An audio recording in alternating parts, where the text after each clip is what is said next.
Hello, is this thing on? Hi, I'm Benjamin Robinson, founder and creator of Grinding the Mocks, where we use mock drafts, the wisdom of crowds, and data science to predict the NFL draft. And I'm coming to you today from my entertainment center, my workspace, my R&D place here in Washington, D.C., about 15 minutes from our lovely U.S. Capitol building to present to you our 2022 preseason top 32 prospect list.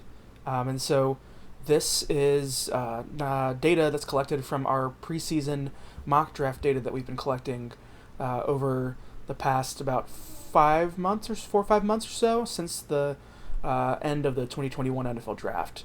And so we're just going to be using mock draft data. That's the sauce here. Mock drafts, a lot of them, and we're going to use some of our proprietary algorithms to make this happen too. So let's begin this journey, and looking forward to introducing some of these prospects to you guys. Before we begin, just wanted to kind of talk through a little bit about some of the research that we've been doing in this offseason, just kind of get you guys sort of in the mood for what we're going to talk about here. So first thing I want to talk about a bit is how accurate early mock draft data is. So number one, mock drafts right now mean a lot different than mock drafts, a week before the draft. Because number one, right now we don't know exactly the draft order of the teams to begin with. But on the other hand, we're also not necessarily getting, we don't have the most accurate information right now. We don't know what the actual team needs are. We have some ideas.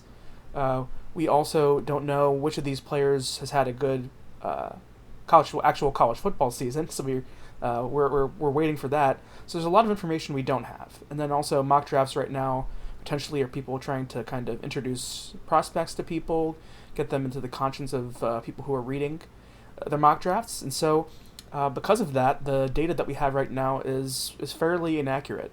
So historical data from the 2018 draft to the 2021 draft, so that's about 3 real drafts that I've covered. 2018 was kind of a proof of concept year.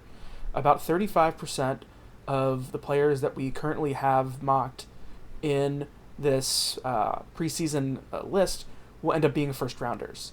But we see that as time goes on, after the season, about 50% of the players mocked in this first round of expected draft position data are first rounders, and then right before the draft, 80%.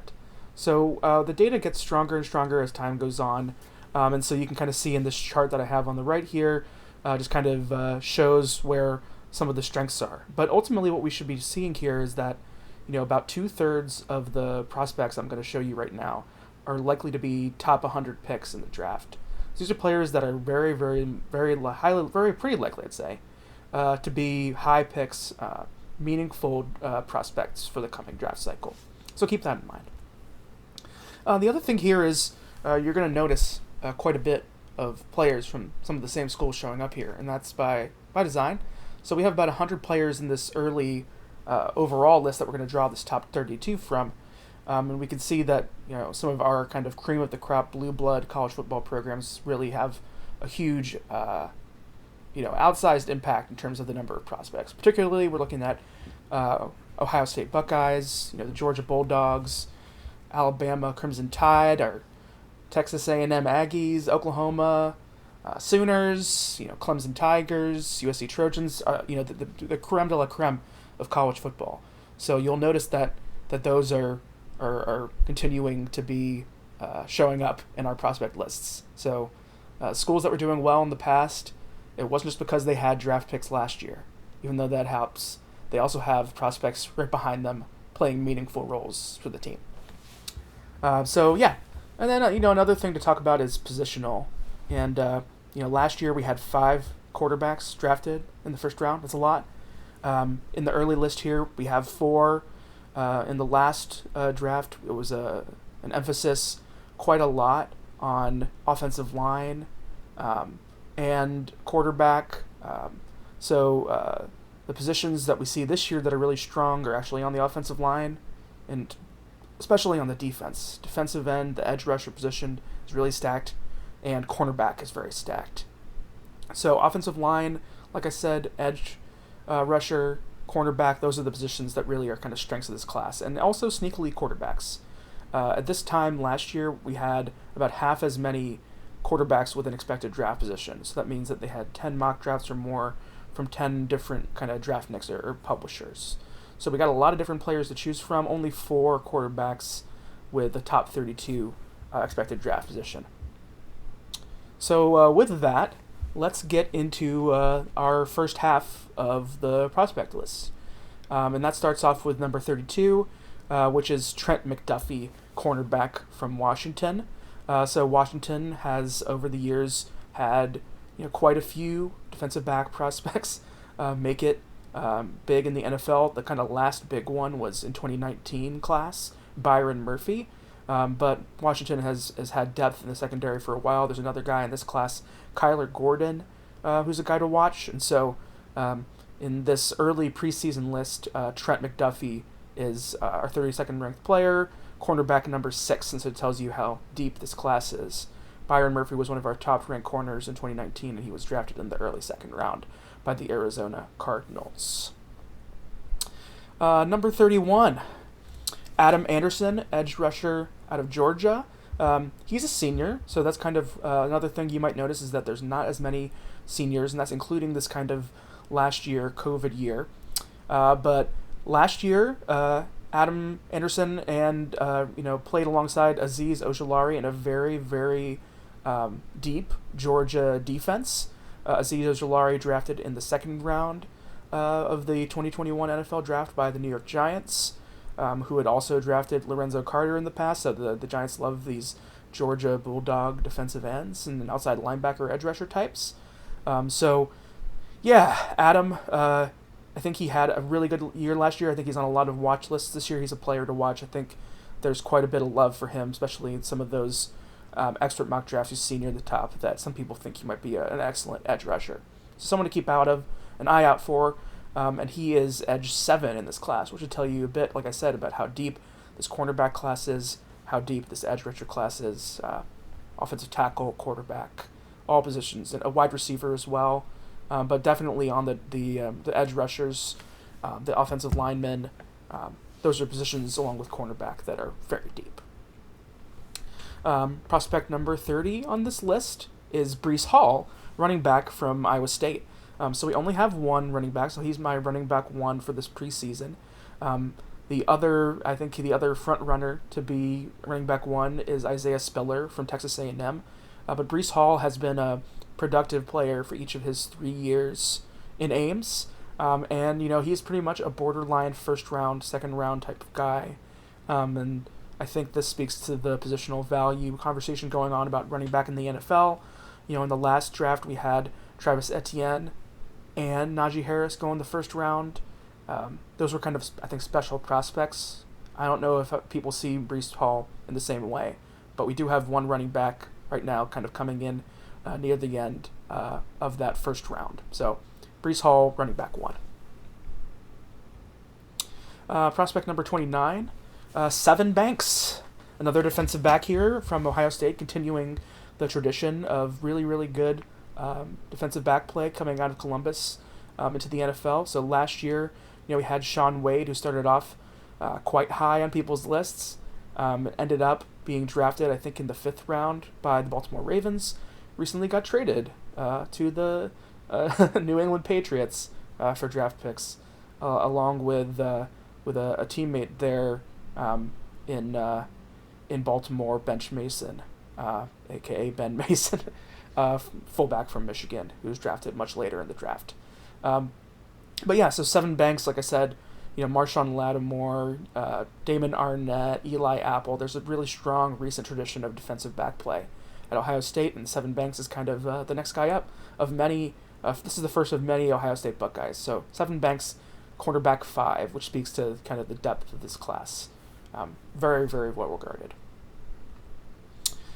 Player number 28, Rasheed Walker. So our first offensive lineman on this list, offensive tackle out of here, Waldorf, Maryland, DC area, home of Good Charlotte, the kind of 2000s punk pop rock band Good Charlotte. It's a deep cut for me. Offensive tackle 5. So yeah, Rasheed Walker, strong offensive tackle prospect, kind of a mid-late first round kind of projection right now for me in the mock draft data. But yeah, looks the part, redshirt junior, a lot of experience playing in the Big Ten. So yeah, Rasheed Walker, our first offensive tackle here on this list. Number 27, Malik Willis, our first quarterback, our fourth-ranked quarterback, Malik Willis from Liberty University here in Virginia, and originally did not attend Liberty. Originally played at Auburn, competed with Bo Nix there for the starting quarterback job, lost that battle, and I bet Gus Malzahn is kicking himself down in Orlando, where he's the head coach of the Central Florida Golden Knights now. But Malik Willis had an awesome year last season, leading the Hugh Freeze offense at Liberty. I feel like we're going to see a lot more kind of racialized evaluation again this year. We're going to have the same conversation we had about Lamar Jackson in 2018, the same conversation we had last year in some ways, maybe not to the same extent, about Justin Fields, about is this guy more of an athlete? Is he that high of a level of a quarterback prospect? The good news is that he is on the list of quarterbacks who I think might be able to play in the Senior Bowl, and that could be a huge deal for him. The Senior Bowl always puts out one or two high-level quarterback prospects, so you can kind of just put it in the bank. So Malik Willis, definitely one to watch, and you can see there's quite a bit of opinion on him. But I'm excited to see what he does in this 2022 draft process. Number 26, another Ohio State Buckeye, Thayer Munford, offensive lineman, senior offensive lineman, took advantage of this extra COVID year to come back for another year. Another guy who could play in the Senior Bowl. I think he probably would have been drafted, definitely would have been drafted this past year if he had decided to come out. So I think he might have had some injuries, didn't feel like he was putting his best foot forward. Ohio State has had a number of guys who returned this year, not just guys who were eligible. So, and that's understandable. Ohio State's a top 5, top 10 team, probably, in the United States this year. Offensive tackle 4. Prospect 25, Traelin Burks, our first wide receiver. This picture of him is kind of like staring into my soul. So yeah, Traelin Burks, Arkansas, our wide receiver 4 here. He's been productive at an Arkansas team, for an Arkansas team that doesn't necessarily have the best offenses of all time while he was there. Whether, it was Chad Morris or, Bielema and now with Sam Pittman, he's definitely been an efficient player. Look at the PFF data on him. But yeah, solid, mid first rounder type of grade. So another player to watch. Hopefully puts up some exciting stuff this year in the SEC. Number 24 here, Zion Nelson, offensive tackle from Miami. So he's our offensive tackle 3, a massive kind of player, just really huge. Miami has these kind of very developmental but high upside players in the draft last year on the defensive side of the ball. Gregory Rousseau, who was a late first-round pick to the Buffalo Bills, and Jalen Phillips, who was the first edge rusher off the board in last year's draft to the Miami Dolphins. So Zion Nelson, like I said, big offensive tackle prospect, definitely someone to watch. Miami, they play in the ACC, so they're going to get to see Clemson. That should be a big matchup for them. Someone else who's kind of, in the conversation for being one of the top tackles. Number 23, Jordan Battle, our first Alabama Crimson Tide player. And so Jordan plays safety. He's our safety number 2, behind like a pretty obvious choice that we'll see at, I believe, number 5. But yeah, Jordan, acquitted himself really well. Safety from Florida. Athletic. So yeah, Crimson Tide has another team that's had a history of putting out really strong safeties into the league. Ha Clinton Dix. Yeah, a lot of them. I don't even need to name them, even though they're not hitting my tongue right now. It's kind of late while I'm recording this. But yeah, number 23 and safety number 2, Jordan Battle. Player number 22 here, Christian Harris, also from Alabama, a linebacker. Kind of has like a pretty good, I'd like take him to be a rapper, man. He looks pretty sharp. So yeah, linebacker, Alabama, our number 1 overall linebacker. Just like in last year's class, we don't really have a premier kind of linebacker type player. Last year wasn't really a top tier prospect at the linebacker position. This year, potentially maybe the same, though some people think highly of it, but also speaks to how the NFL really views this linebacker position. 2019 we had the Devons, Devin White and Devin Bush, and then in this year's class, we had players like Jeremiah Owusu-Koramoah, who we thought highly of, but ended up going in the second round.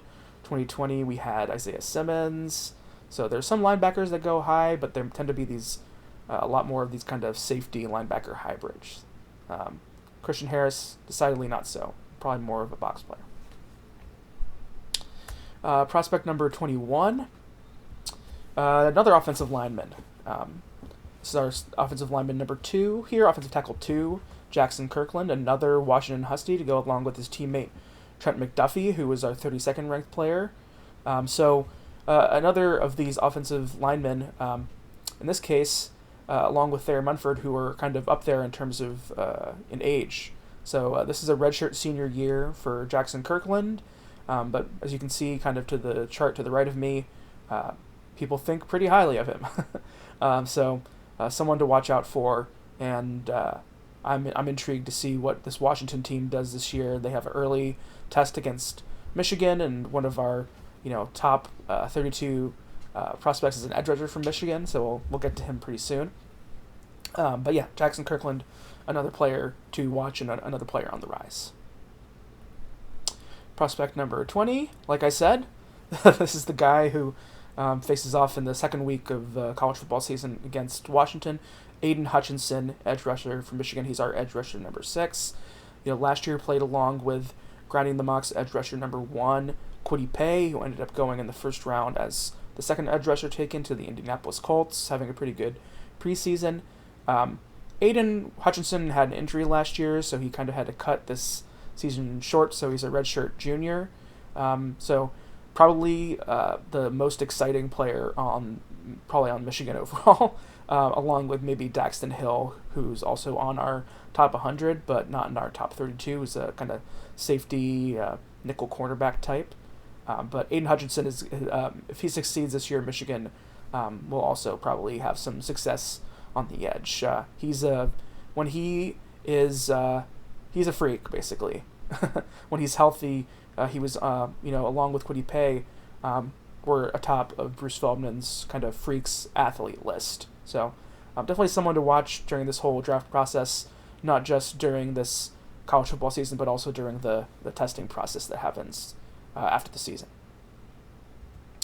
Prospect number 19 here, another Ohio State Buckeye. Zach Harrison is our edge rusher number 5.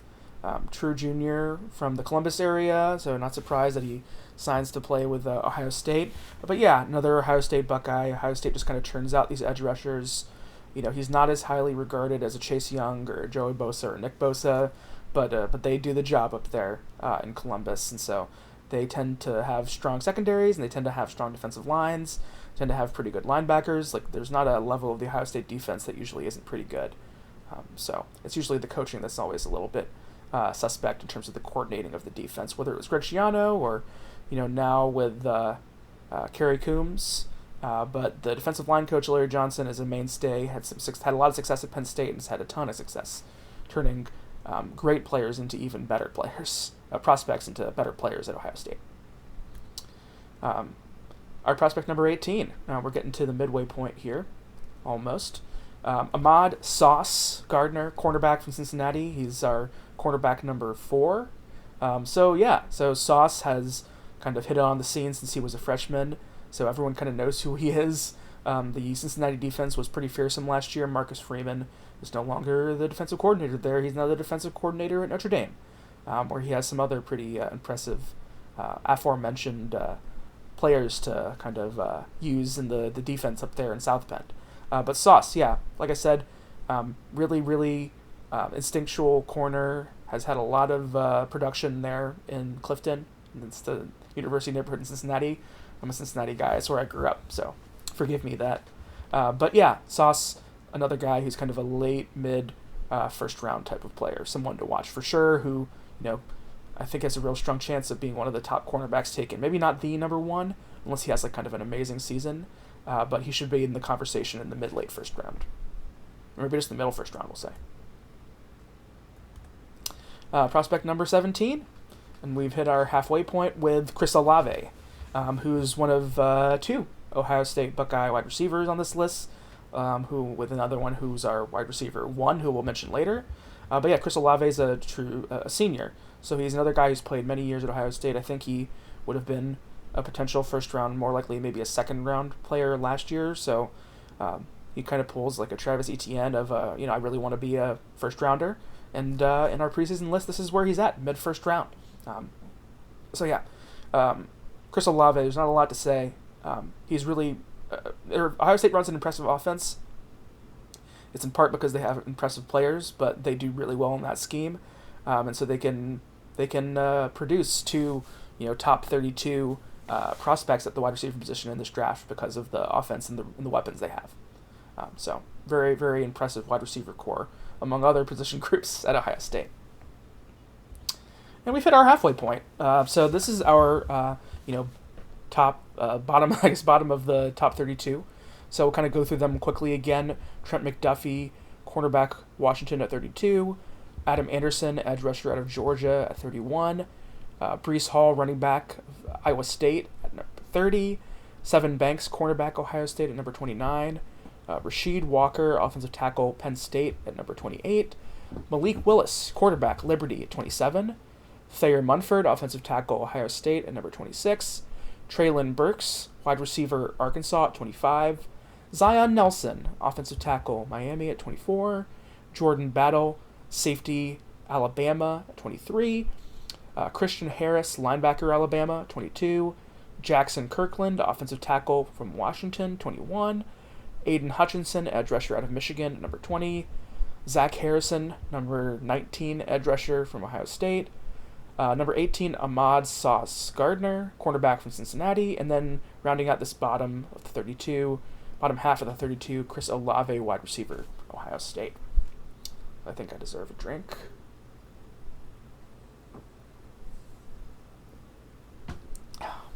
Okay. So, going into part 2, so we still have, like I think you might have noticed, we have quite a few more cornerbacks to get to. We have a few more cornerbacks to get to. We have some more wide receivers to get to. Some of our top tier talent at the edge rusher position, at the safety position, the cornerback position. So really excited to share this top of the top 32 with you. Number 16, we have Kenyon Green, kind of guard who might even play tackle this coming year from Texas A&M. Texas A&M has quite a lot of top tier draft prospects here on this list. I think you might see, I think there's 3 more of them here in this top half. So they may lack the top tier numbers of Ohio State, but they make up for it in quality, with including a player like Kenyan Green, who I think might be the top, one of the top offensive linemen drafted this year. Like I said, I think he's moving to tackle, so that's a big development for him. But he was very impressive at guard. So definitely a guy to watch out for in this first round, who has the potential, I think, to rise, but because he's moving to tackle, premium position. Prospect number 15, George Karlaftis, edge rusher from Purdue. So you're not often seeing players from Purdue picked this high or projected to be picked at some point in this area in the draft. Last year they had Rondale Moore, I think, as well as one of their linebackers who was drafted by Detroit, whose name is passing me by. I think Derek Barnes. So Purdue is getting some more players drafted. In this case, though, not as much this high. So George Karlaftis from West Lafayette stays at Purdue. and has been nothing but impressive for the Boilermakers. If you're good and they know that you're the guy that they need to block and they still can't block you and you produce, that's a special type of player. Another player who I think if he has a good year could rise, in that edge rusher tradition at Purdue, you're going to probably get a lot of comparisons to Ryan Kerrigan. And I think that's pretty flattering for a guy like him, to be compared to a player who I think will end up being a Hall of Famer for his team in terms of like one of the best players in the history of the team at the position. Maybe I'm overhyping Ryan Kerrigan, but it's good. It's in good company basically. So George Karlaftis, number 15, edge rusher 4.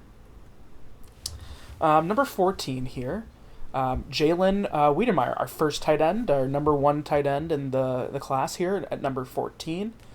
So yes, Jalen Wiedermeier. The tight end class last year, we were blessed with pretty rare prospect in Kyle Pitts. Kyle Pitts wasn't the number 1 tight end coming into the season. That was Pat Freiermuth, who ended up being drafted by the Steelers in the 2nd round. So Jalen Wiedermeier, the tight end position, I'm not sure if people are just kind of mocking a player to mock a player in the tight end at that position in the 1st round. But yeah, he's the clear-cut number 1. There's not necessarily a lot of players who are close to him, whether it's, a Jaleel Billingsley, who now looks like he's kind of in Nick Saban's doghouse at Alabama, or Jeremy Ruckert at Ohio State, just not in the same tier. But we'll see how his season goes, and we'll see how the league continues to value the tight end position. But right now, kind of the tight end position is kind of, I view it in the same way as some of the running back position, where unless the guy is really special, you might not see a lot of first-rounders like we did, in 2019 with T.J. Hawkinson going to the Lions pretty early in the draft, I think number 5. And, Noah Fant, his teammate at Iowa, going in the same year, later in the draft to the Denver Broncos. But yeah, so Jalen Wiedermeier, tight end number 1, prospect number 14, preseason watch list. Number 13, with the biggest hair, Justyn Ross, wide receiver Clemson, our wide receiver 2. The last time I think people were really seeing Justyn play, he was helping Clemson win national title against Alabama. Looked really good doing it too. Last year he had a medical issue where he didn't play. I think it was pretty serious. Not like necessarily an injury, but more of like a medical condition. So the fact that Clemson played as well as they did without this, potentially top wide receiver option in the class, medicals are going to be really important for him. I don't know I think there'll be some time, and we'll see how good the market is at picking up that he has these issues. And you can see that there's quite a bit of variance in the data around where he's going. So, something to watch for with Justyn Ross. But yeah, he's a top option in this class. Very exciting player. Like I said, health is a big concern, but he's pretty amazing. Pretty amazing wide receiver when he's healthy. So, wishing him all the best. I know he's medically cleared. Good luck this year, Justyn. Hope you stay healthy and hope you have a lot of success. So yeah, Justyn Ross, our prospect number 13, wide receiver number 2. We're almost in the top 10. Our prospect number 12 is our number 1 wide receiver, also out of Ohio State, Garrett Wilson, compadres with Chris Olave. As you can see, he's a junior, so potentially if you kind of view them similarly, maybe you just kind of take the younger prospect, but both are viewed as kind of, mid-early first-round players. So not quite our top 12, but inside of our top 10 for sure. Almost. Austin Wilson, wide receiver 1 in our preseason Grinding the Mocks list here from Ohio State. I forget if that's our last Ohio State player. I think that might be, but don't hold me to it. Prospect number 11 is our 3rd cornerback, Kaiir Elam of the Elam family, who played at Florida as well. I think his cousin Matt, who had a pretty good career, cup of tea at least, if not more, in the NFL for the Ravens.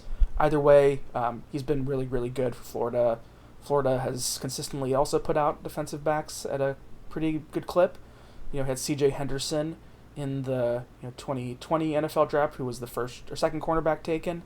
after Jeffrey Okudah out of Ohio State, who I forgot to mention, but yeah, Jeffrey Okudah was the 3rd pick in the 2020 draft.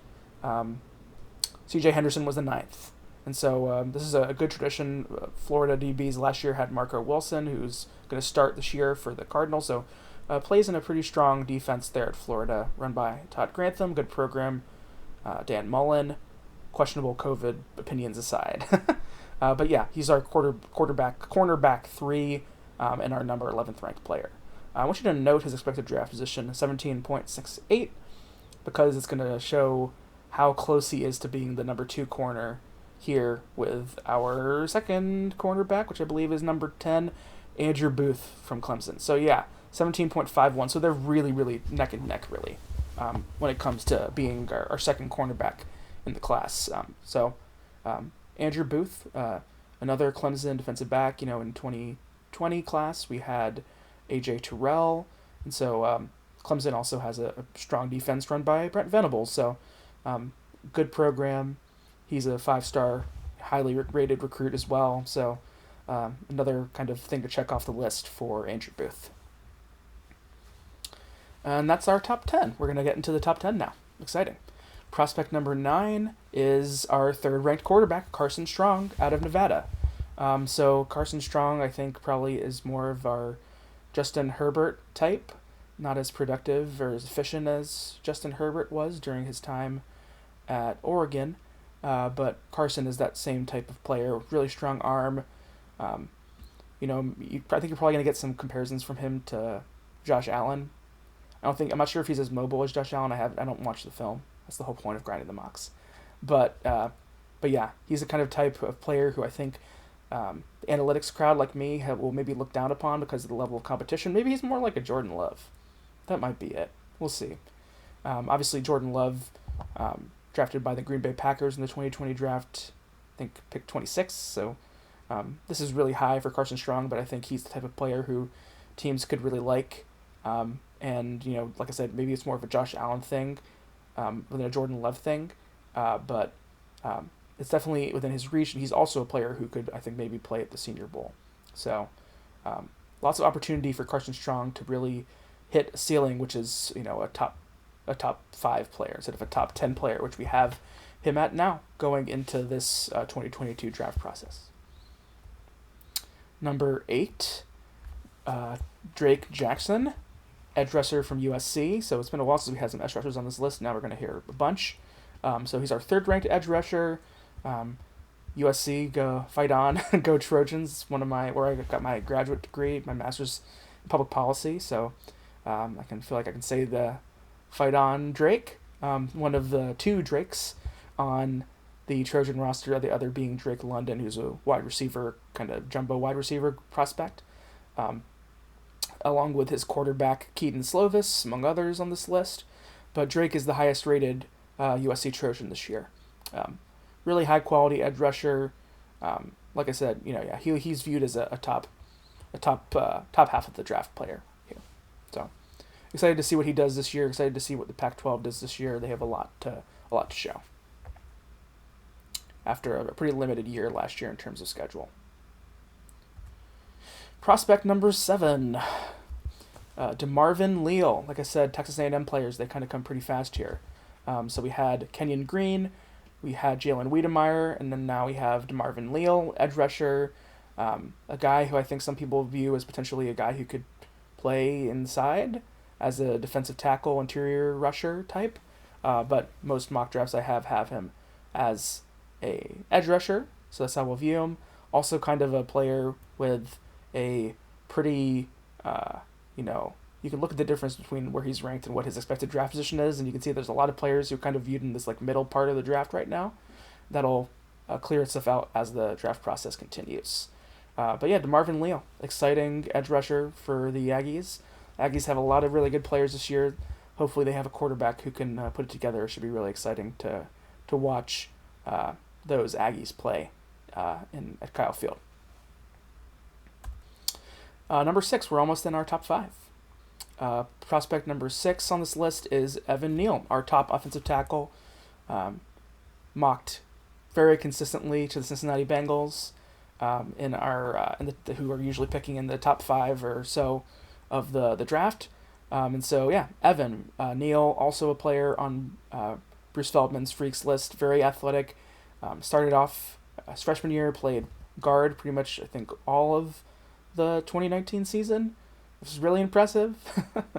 And then in 2020 transitioned to playing tackle, right tackle. Alex Leatherwood played left tackle, who got drafted pretty early, a little bit of like maybe a reach in my data by the Las Vegas Raiders. And Evan Neal, I think, will probably transition to playing left tackle this year. So should give him a lot of opportunities to show his qualities. But he's definitely a player who I think will be the top.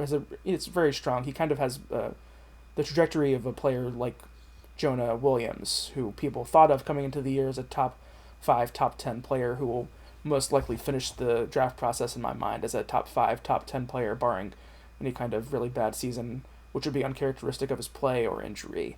Not as much like a player like Jedrick Wills, who people didn't necessarily regard as highly in the mock draft data coming into the year, but then had a bonkers season to the point where you're getting picked very high in the draft. So Evan Neal, really exciting player. Alabama doesn't have as many players on this list as they have in years past, but all really solid players. Evan Neal to go along with Jordan Battle, Christian Harris. They also have some guys who kind of were fringe, like John Mechie, who's a wide receiver. They've lost a lot of wide receivers, so they should be interesting to watch this year with Bryce Young, who's kind of a really up-and-coming QB recruit from California. So we'll see how the Alabama offense looks, but it should be exciting, and Evan Neal should be offering quite a good amount of protection to Bryce Young as he leads the Alabama offense here this coming fall in Bryant-Denny Stadium. We're here in the top 5, and we're finally going to mention a player who I've kind of hinted at before, which is Kyle Hamilton, safety from Notre Dame, our top safety. Some people view him as the top prospect on their boards, really, in this draft. I don't necessarily think that he's viewed in the same way as like an Isaiah Simmons or Jeremiah Owusu-Koramoah or even like a Derwin James. I don't know as much, but I think he's viewed as kind of a do-it-all, much better maybe coverage player. I haven't necessarily dipped my toe too much in like reading all the prospect reports to see what people are actually thinking. But yeah, like I said, to be a pretty special player to be viewed as a top 5 player at the safety position. We really haven't had that many high safeties drafted. We had Isaiah Simmons in 2020, but he was kind of more of a tweener type, where not necessarily a true safety who can really cover. So it's exciting, but Kyle Hamilton, very solidly graded in the top 5. I also expect him to be a top 5 pick probably, or maybe top 10 pick as well. Him and Evan Neal. These are the players that now that we're in this top 10, I feel pretty strongly are players that will stick throughout this process. There might be some ordering changes, but they have pretty high floors in this draft. Player number 4 on the list is Sam Howell, our second-ranked quarterback from North Carolina. He's a true junior. He's played really well every year. You're going to hear a lot of comparisons to Baker Mayfield. Baker Mayfield not as highly ranked coming into his season. Baker Mayfield is also a little bit older. He had also was a walk-on. Sam Howell was always a highly rated recruit, but such is the way of the world. Sam Howell, very talented passer. North Carolina had quite a few players drafted on their offense last year. 2 running backs, Javonte Williams to the Broncos in the 2nd round, and Michael Carter to the Jets in the 4th or 5th round. And then also Diami Brown, wide receiver, deep threat to the Washington football team, and Daz Newsome, wide receiver, who I think was just cut recently by Chicago Bears, who they drafted him in, I think, in the 6th round, something like that, something late. So either way, we're replacing players who were drafted last year in the offense, so I think it'll be a true test of how good Sam Howell is, if he can work with kind of players who are played second fiddle to some really good players who were drafted last year. He'll be Duke and get out with our number 1 quarterback. Maybe some others too. Like I said, there's a lot of quarterbacks in the draft pool for this coming class.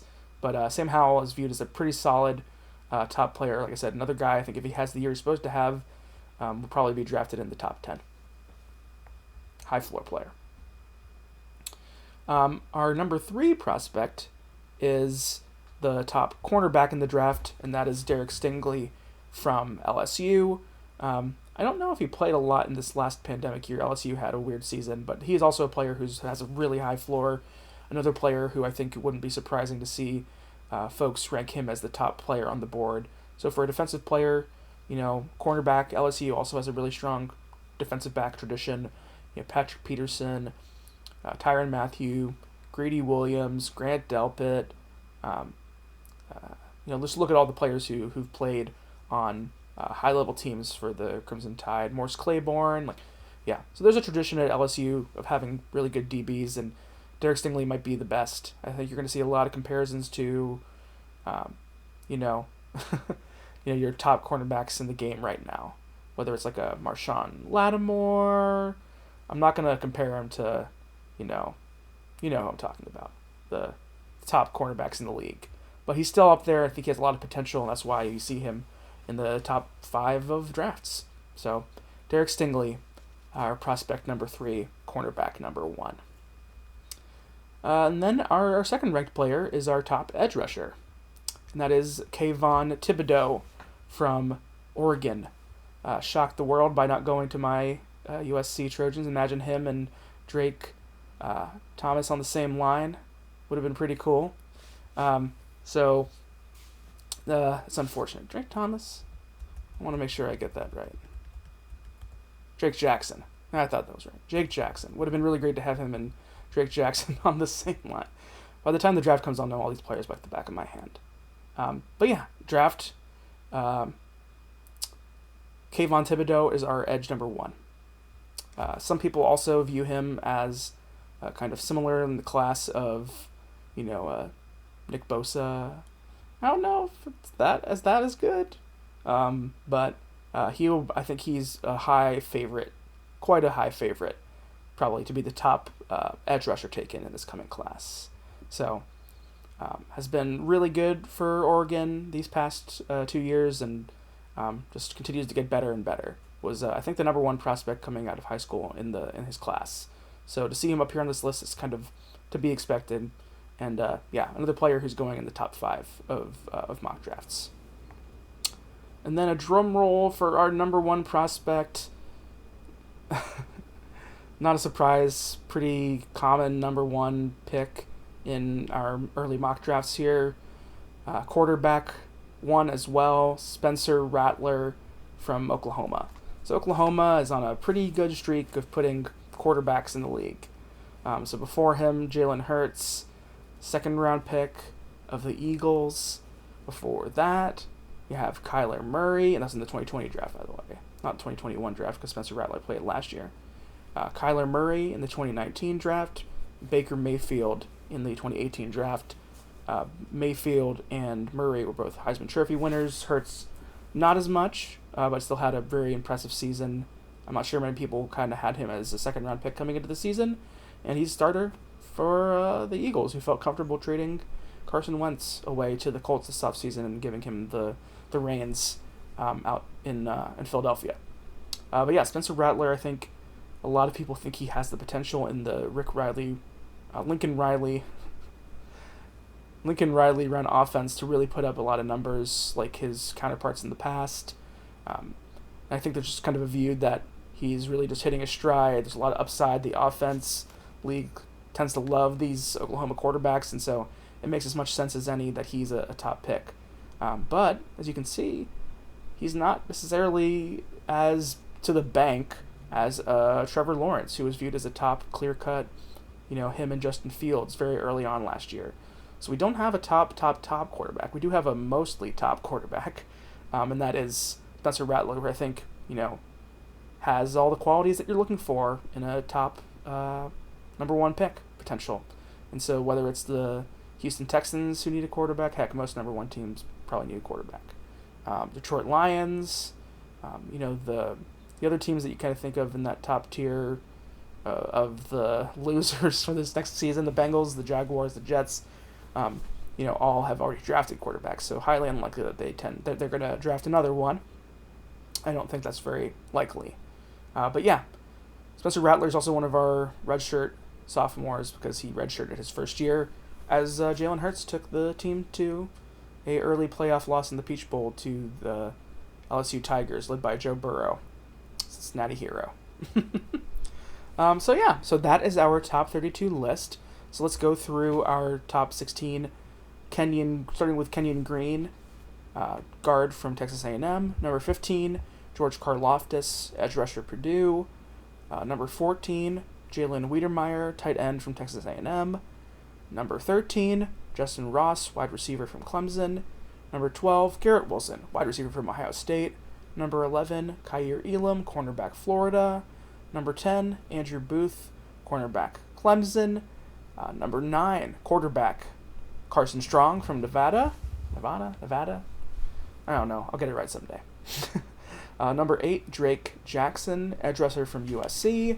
Number 7, DeMarvin Leal, edge rusher from Texas A&M. Number 6, Evan Neal, our top offensive tackle from the University of Alabama. Number 5, starting our top 5, Kyle Hamilton, safety, Notre Dame. Number 4, our second quarterback, Sam Howell, quarterback from North Carolina. Number 3, Derek Stingley, our number 1 cornerback from LSU.